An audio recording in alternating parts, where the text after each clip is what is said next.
सावरकर जी को तो जो रास्ता लेना पड़ा, देश पराधीन था, उस समय शस्त्राचार करना पड़ा, उसके लिए सारे खतरे उठाने पड़े, साहस करने पड़े, सब उन्होंने किया। आज तो वैसा कुछ करना पड़ने वाला नहीं, हमको कहीं जहाज से कूदना नहीं पड़ेगा सागर में, हमको कहीं काले पानी की सजा पर खपना नहीं पड़ेगा। हमको तो उससे बहुत सरल परिस्थिति मिली है। हमको में अपने से, अपने परिवार से प्रारंभ करके आचरण करना है।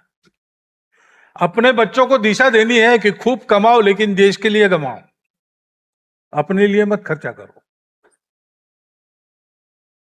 जो पढ़ना है पढ़ो, लेकिन ये सोच के पढ़ो कि देश के लिए क्या काम आने वाला है।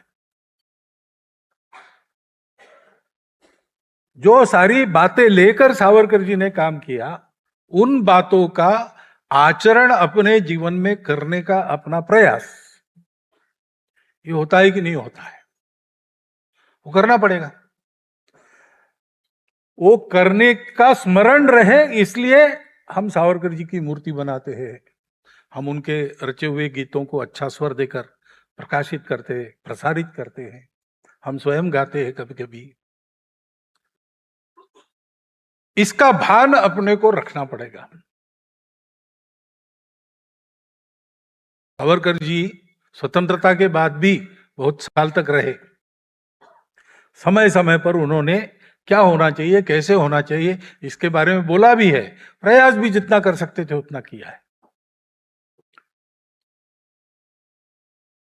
आज नहीं तो कम से कम 20 साल बाद प्रत्येक भारतीय को ये कहते बनना चाहिए कि सावरकर जी की जो अपेक्षा थी वो भारत के प्रत्येक जन ने पूरी करने का पूरा प्रयास किया है। पूरा प्रयास करेंगे तो बहुशः यशस्वी होंगे ही होंगे।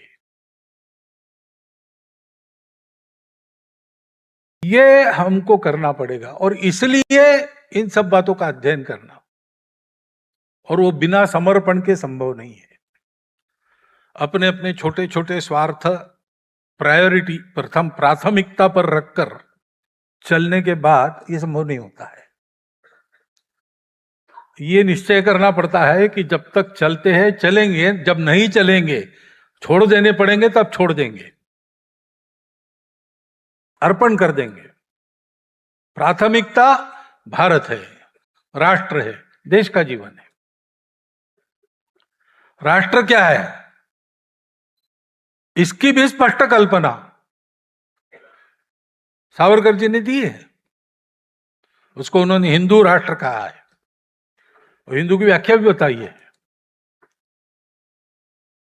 सिंधु सिंधु पर्यंता यस्य भारत भूमिका पितृभू पुण्यभूश्चैव सबैरिंदुरिति स्मृता। इस प्रकार के भाव से स्वयं को परिपूरित करते हुए संपूर्ण देश इस भाव से परिपूरित हो और सबके जीवन ऐसे बने और अपने शक्ति की पराकाष्ठा करते हुए प्रत्येक व्यक्ति देश के लिए जिए, देश के लिए जिए, स्वयं देश होकर जिए।